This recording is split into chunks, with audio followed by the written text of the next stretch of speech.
আলু ভাজবো, আলুটাকে কেটে দিয়েছি পাতলা পাতলা করে। জলটা ফুটছে, জলটা গ্যাসটা বন্ধ করে দিলাম, আলুগুলোকে দিয়ে দিলাম গরম জলে।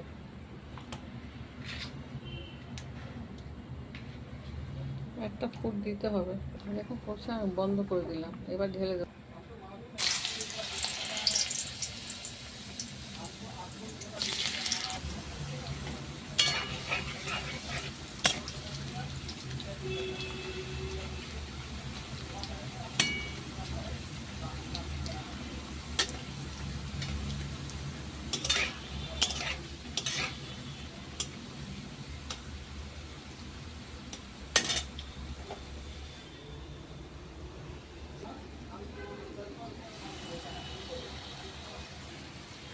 দেখুন আমি আজকে আলু ভেজেছি, আপনাদের কিরম লাগে দেখে বলবেন।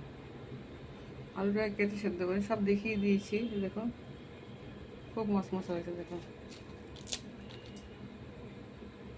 সেটাও ভালো হবে।